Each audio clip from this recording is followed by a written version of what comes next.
अस्सलाम वालेकुम वरहमतुल्लाहि वबरकातुहू। खैरियत से आप लोग, होप या ऑल फाइन और welcome back to the crazy channel TBV knowledge and truth. आज के वीडियो में हम कवर करेंगे 7 ऐसे अजीब और गरीब लोग जो उनके हरकतों की वजह से बहुत ही क्रीपी माने गए हिस्ट्री में। तो 7 creepiest persons found in history. तो let's start with the video. सबसे पहला जो क्रीपी आदमी है जिसके बारे में हम बात करेंगे उसका नाम है इसेई सागवा। ये एक जापानीज आदमी है जिसके अंदर बचपन से ही एक चीज का बहुत शौक था और वो है साथ के लोगों को काट के खा जाना। तो बॉर्न इन जापान, उसके बाद फ्रांस से मूव हो गया था। 1981 में इसेई सागा के साथ की जो क्लासमेट थी जिसका नाम है रीनी हार्टवेल्ड, वो उससे बहुत करीब हो गया था, बहुत अच्छी दोस्ती हो गई थी। उसके बाद उसने कहा कि मेरे घर पर आओ और मैं आज बहुत अच्छा डिनर बनाऊंगा। तो रीनी क्योंकि वो एक्साइटेड थी, वो पूरा तैयार हुई, बहुत एक्साइटेड होके इसेई सागवा के घर वो पहुंची। और फिर पहुंचने के बाद इसेई सागवा ने उसको देखा, कंप्लीटली ऊपर से नीचे देखकर कहा कि तुम बहुत लजीज, मेरा मतलब अजीज दिख रही हो। और उसके बाद उसने उसे एपेटाइजर सर्व किया और फिर जब मेन कोर्स जो डिश था उसने लाकर रखकर खोलकर बताया तो उसमें कुछ भी नहीं था। तो रेनी ने समझा कि मजाक हो रहा है, तो उसने कहा कि मेन कोर्स कहाँ पर है। तो इस पर इसेई सागवा ने कहा मेन कोर्स तो तुम ही हो। ये कहकर उसने रेनी हार्टवेल्ड को बेरहमी से मारा। उसके बाद उसकी मौत होने के बाद और अच्छी तरह उसको पकाया और पूरा पकाने के बाद कुछ पार्ट्स वो फ्रीजर में रख दिया था और कुछ पार्ट्स जो है उसको मैरिनेट करके कट करके वो आराम से इसी को मेन कोर्स डिश बनाकर वो खाना शुरू किया। बाद में जब वो पकड़े गया था तो उसमें कैनिबलिस्टिक जो फीचर्स होते हैं वो उसके दिमाग में पाए गए थे। लेकिन जब उसको अरेस्ट किया गया और उसका क्रॉस चेक किया गया तो वहाँ के डिपार्टमेंट ने कहा कि वो मेंटली अनफिट है और वो साइको हो चुका है, कोई होश में उसने ऐसी हरकत नहीं की और उसको एक मेंटल हॉस्पिटल में एडमिट कर दिया गया। फिर 1986 में वक्त के साथ वो सुधरने लगा बहुत, वो मतलब उसकी जो जहनी हालत है ठीक होने लगी। वो आजू बाजू के पेशेंट के हाथ पैर देखना बंद कर दिया था। तो वहाँ से फिर उसको डिस्चार्ज किया गया और जान होने के बाद वो वापस अपने जापान होम कंट्री को आ गया और वहाँ पर एक तरह से वो एक छोटा मोटा सेलिब्रिटी बन चुका था। लेकिन उसके बाद उसने एक अपना कैरियर लॉन्च किया और वो है रेस्टोरेंट्स पर जाना, वहाँ का गोश्त चखना और फिर अपना अपना शराफत से रिव्यू देना। तो एक तरह से छोटा सेलिब्रिटी क्रिटिक हो गया था वो रेस्टोरेंट्स का रिव्यूज़ देने वाला। तो अगर इनकेस आप कभी रेस्टोरेंट में बैठे और कोई नोट्स लिखते लिखते अगर आपके हाथ पैर देख रहा तो शराफत से आप वहाँ से पार्सल लेकर घर चल जाओ। मूविंग ऑन, नेक्स्ट वाला जो क्रीपी इंसान है इसका नाम है बर्न ब्रांडेस। ये 2001 का किस्सा है जहां पर इस शख्स ने खुद ही ऑनलाइन एक ऐड डाला और उस ऐड में उसने ये कहा कि अगर किसी को इंसान को खाना है तो वो बर्न ब्रांडेस को मेल कर सकता है और अगर ब्रांडेस तैयार हो गया तो एनी टाइम आकर उसको काट के खा सकते हैं। अब आप बोलेंगे कि ये कौन सी फरमाइश है किसी ने डाला और कौन इसको रिस्पॉन्ड करता है। देखते ही देखते 2 दिन के अंदर ही एक शख्स है जिसका नाम है आर्मिन मैवेस, उसने इस ऐड को रिप्लाई किया और कहा कि भाई मैं अकेला नहीं, मेरे साथ दोस्त भी आएगा। जैसा आप देखते हैं हिंदुस्तान में, स्पेशली हमारे हैदराबाद में कभी भी दावत एक को रही तो 2 दोस्त जाना ज़रूरी है, वैसे ही यहाँ पर भी वही ट्रेडिशन को निभाते हुए आर्मिन ने भी कहा कि मैं मेरे साथी के साथ आऊँगा और तुम्हें काट कर खाऊंगा। फिर वाकई वो 2 वहाँ पर गए, उसको बिठाए, गले मिले, उसके बाद मेन कोर्स की तैयारी शुरू हो गई। फिर उसके बाद एक एक हिस्सा उसका अलग वो लोग काटे और फाइनली उसको पूरी तरह मार दिए। और वो होने के बाद leg piece, hand piece, breast piece सब हिसाब से उसको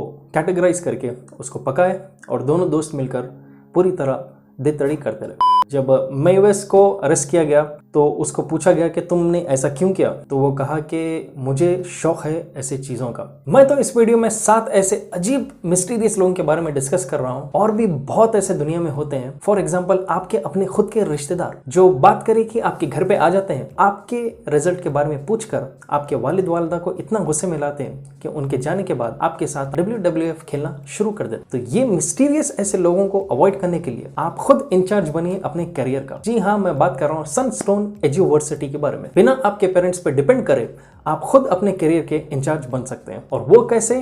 पोस्ट पेड MBA करके, मतलब कि पहले प्लेसमेंट उसके बाद फीस। और सनस्टोन एजुवर्सिटी से आप रिकॉग्नाइज्ड डिग्री भी ले सकते हैं इनके UGC AICTE approved college partners के थ्रू। और आप स्टडी कर सकते हैं इनके एक्सीलेंट फैकल्टी से जो है 1S कैंपसेस 15 शहरों में। जैसे कि सीटी लुधियाना, आरबीयू मोहाली, एनआईयू ग्रेटर नोएडा और बहुत सारे ऐसे कैंपसेस अलग अलग शहरों में। इनके पास टॉप कंपनीज आते हैं जैसे कि जोमैटो, गूगल, एचडीएफसी लाइफ और बहुत सारे टॉप नॉच कंपनीज जो सनस्टोन यूनिवर्सिटी के कैंपस पर विजिट करते हैं। और अभी तक का इनके पास 150% का प्लेसमेंट रिकॉर्ड पर आया है, क्योंकि यहाँ पर हाफ से ज्यादा स्टूडेंट्स को दो कंपनी से प्लेसमेंट के ऑफर्स आए हैं। स्टूडेंट्स को यहाँ पर एक्सेस जॉब्स को मिलता है वही जो उनको बेस्ट सूटेड रहेगा। तो मेक श्योर कीजिए, डिस्क्रिप्शन बॉक्स में दिया गया है लिंक, वहां पर जाकर आप विजिट कीजिए और इन्फॉर्मेशन आपको सनस्टोन यूनिवर्सिटी के बारे में मिल जाएगा। तो आप अपने करियर का इंचार्ज होइए, पेरेंट्स पे डिपेंड होने की कोई जरूरत नहीं। अगला वाला जो इंसान है उसका नाम है H.H. होम्स और इसको ऑफन रेफर किया जाता है ये टाइटल से बीस्ट ऑफ शिकागो। ये एक चोर टाइप का आदमी था, कॉनमैन, जो एक होटल बनाया था उसके शहर में 1893 के दौर में। और खासियत उस होटल की, उसने अपने कॉन्ट्रैक्टर्स को कहा कि इसमें कई सारे सीक्रेट पैसेजेस बनाओ, कई सारे सीक्रेट रास्ते बनाओ होटल के अंदर। और साथ ही साथ उसने कई सारे उसमें फॉल्स डोर्स भी इंस्टॉल किया था, मतलब कि जो दरवाजा दिखता है लेकिन खोले तो पीछे दीवार है, बाज दरवाजे सिर्फ दिखने के, बाज खिड़कियां सिर्फ दिखने के, कुछ और बोगस निकलता है, जैसा आजकल आप फिल्मों में देखते हैं, हॉरर मूवीज में। इसने कुछ इसी तरह से किया था काम। और ये इसका जो होटल है उसमें वो अपने गेस्ट को बुलाता था, खाने के लिए दावत देता था और फिर खाना खाते की उनके पीछे हथियार लेकर भागता था।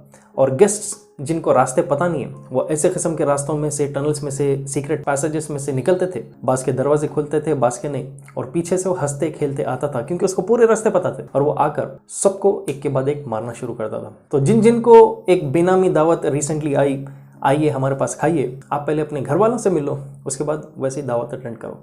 अगली कहानी है दो ट्विन बहनों के बारे में जिनका नाम है जेनिफर और जून गिबन्स। ये बहुत ही क्लोज थे और ये ऐसे किस्म के जुड़ाव थे कि दोनों एक सीक्रेट लैंग्वेज में एक दूसरे से बात करते थे। इनकी अपनी बनाई हुई एक लैंग्वेज थी और अगर उनसे कोई कम्युनिकेट करने गया तो सिर्फ घूरते थे उसको, फिर वापस एक दूसरे को देखकर अपनी सीक्रेट लैंग्वेज में ये लोग बात करते थे। और साथ ही साथ इनके हरकत भी एक जैसे थे, इनकी चाल चलन एक जैसी थी। तो आप बोल सकते हैं कि एग्जैक्ट जुड़वा ये लोग थे एक दूसरे के। और इसके बाद एक आग जलने का हादसा हुआ था और उसमें ये लोग खुद भी जल गए थे और उसके बाद इनको एक साइकियाट्रिक वार्ड में डाल दिया गया था ट्रीटमेंट होने के बाद।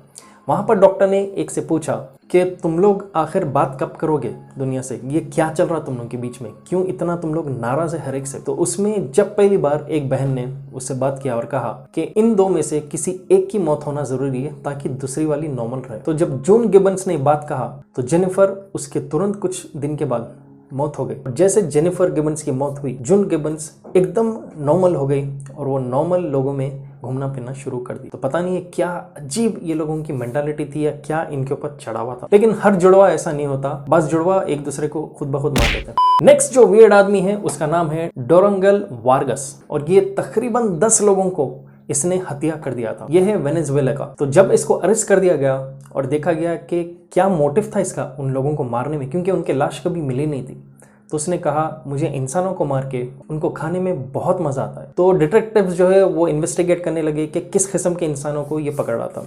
तो इन्होंने देखा कि पूरे मेल थे, इसमें से कोई फीमेल नहीं थी। तो उन्होंने पूछा कि तुम्हारा मोटिव सिर्फ आदमियों को मारने का क्यों था। तो डोरंगल वार्गस ने कहा कि औरतों से ज्यादा मजेदार आदमियों का गोश्त था। और साथ ही साथ उसने कहा कि वो बहुत स्ट्रिक्ट डाइट मेंटेन करता था, इसलिए वो जो 10 आदमियों को उसने मारा वो एकदम हट्टे कट्टे थे और वो ओवरवेट आदमियों को नहीं खाता था क्योंकि उसको अपना कोलेस्ट्रॉल चेक में रखना था, डाइट को मेंटेन करना था। नेक्स्ट जो अजीब किस्म का इंसान है और ये एक इंसान है जिसके बारे में कभी किसी को पता नहीं चला। न्यू जर्सी में एक कपल था जिसका नाम है डेरेक और मारिया। उन लोगों ने वेस्टफील्ड में एक घर खरीदा और जैसे उन्होंने घर खरीदा उनको एक लेटर आया जिसके ऊपर किसी का नाम नहीं लिखा। और लेटर खोलने पर उसमें ये लिखा हुआ था कि मेरे वालिद ये घर को बहुत जमाने से वॉच करते थे और मेरे दादा भी इस घर को बहुत जमाने से वॉच करते थे और अब मेरा वक्त आ गया है इस घर को बैठकर वॉच करने के लिए, मतलब कि देखते बैठने के लिए। और नीचे साइन किया गया था द वॉचर, मतलब कि जो देखने वाला। तो वो इनिशियली समझे कि पता नहीं है कोई प्रैंक उनके साथ खेल रहा है, तो लेटर उठाकर रख दिया वो। फिर उसके बाद घर में जब जब चेंजेस आ रहे थे, एक लेटर आ रहा था उनके घर पर जहां पर ये लिखा हुआ था कि आज तुमने डाइनिंग टेबल एक नया खरीदा, आज तुमने एक नया पोर्च पर अपना काम किया, आज नए झाड़ आए आपके घर में, मैं देख रहा हूँ आपका घर। बस ऐसे किस्म के लेटर्स जब आना शुरू हुए, जब ये कपल बहुत परेशान हो गए। अब तो ये हाल हो गया था कि रूम के अंदर भी अगर वो कुछ काम अपना ठीक कर रहे थे तो उस चीज के बारे में भी लेटर के थ्रू उनको अपडेट आ रहा था। और साथ ही साथ बच्चे उनके कब सो रहे हैं, कब उठ रहे हैं, हर डिटेल घर के पर्दे बंद रखने के बाद भी उनको लेटर के थ्रू अपडेट आ जा रहा था कि घर के अंदर क्या हो रहा है। ये चीज़ से बहुत घबरा गए। पुलिस में भी उन्होंने बताया, इन्वेस्टिगेशन पर किसी को नहीं पकड़ सके और जब से वो अपना घर बेचने के लिए फॉर सेल ऐड डालने लगे। लास्ट वाला जो पॉइंट है ये एकदम ही क्रीपी किस्म का है। उसका नाम है कार्ल स्टैंजलर। ये एक रेडियोलॉजिस्ट था और इसके पेशेंट का नाम था मारिया एलेने मिलाग्रो दी होयो। प्रॉब्लम ये है कि एलिना को ट्यूबरक्लोसिस था और उसकी मौत जब हो गई तो कार्ल स्टैंजलर एक गम में चले गया। अब आप बोलेंगे माशाल्लाह कितनी खूबसूरत कहानी है, 2 साल के बाद भी वो उसके गम में बैठा हुआ है। लेकिन अब यहाँ से इंटरेस्टिंग पार्ट आता। तो वो उसकी खबर पर गया 2 साल के बाद और वहाँ से उसने उसके ग्रेव को डिग किया और अंदर से उसका जो स्केलेटन है वो निकाल कर अपने घर लेकर आ गया और उस स्केलेटन को उसने एक बॉक्स में रखा, एक बॉडी के शेप में, और उसमें पूरा मोम भरा जिसे वैक्स कहते हैं, वो भर दिया। पूरे जॉइंट्स को वो पूरे वायर्स के थ्रू उसने जॉइंट कर दिया और मरिया के आंखों में वो देखकर आई लव यू जो बोलता था वो बहुत मिस करने लगा। तो उसने उसकी आंखों की जगह 2 ग्लास आइज लगा, कांच की आंख, और ऐसे हुई तैयार उनकी चहीती मारिया। 7 साल के बाद लोगों ने डिस्कवर किया उसकी ऐसी घिनौनी हरकत, क्योंकि वो उसकी बॉडी को रोज अपने साथ रखता था, किसी को पता नहीं चलता था इस चीज़ के बारे में। कंटिन्यूस मोम भरते रहना, जो उसके जॉइंट्स है उसको पूरी तरह जुड़ाते रहना, मतलब फिट एंड फाइन हो रखा था मारिया को। लेकिन जब 7 साल के बाद किसी ने गलती से उसके घर में घुसकर शायद चोरी करने गए थे या मिलने गए थे, पता नहीं, जब उन्होंने बॉडी को फाइंड किया, पुलिस को इन्फॉर्म किया और पुलिस आने के बाद वहाँ के जो नेटिव विलेजर्स थे वो आकर देखे कि उस मोम के बॉडी पे लिपस्टिक, ईयरिंग्स, मस्कारा, जो लड़कियाँ यूजुअली मेकअप करते हैं, वो प्रॉपर वो पूरी तरह मेंटेन करके उसको रख रहा था और साथ ही साथ अच्छे अच्छे परफ्यूम्स वो भी उसके ऊपर स्प्रे करके रखा था।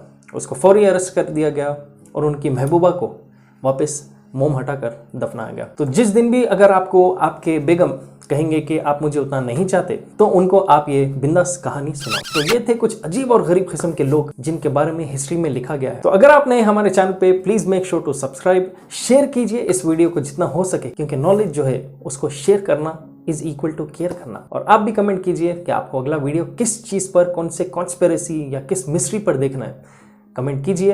अगर इनकेस हम ऑलरेडी बना दिए, आप एक बार क्रॉस चेक कीजिए, अगर नहीं है, इंटरेस्टिंग रहा, हम इंशाल्लाह उस पर भी वीडियो बनाएंगे। तो मेक श्योर कीजिए डिस्क्रिप्शन बॉक्स में दिया गया है लिंक, वहां पर जाकर आप विजिट कीजिए और इन्फॉर्मेशन आपको सनस्टोन एज यूनिवर्सिटी के बारे में मिल जाएगा। तो फिर जब तक टेक केयर, इंशाल्लाह will be back soon again and अल्लाह हाफिज।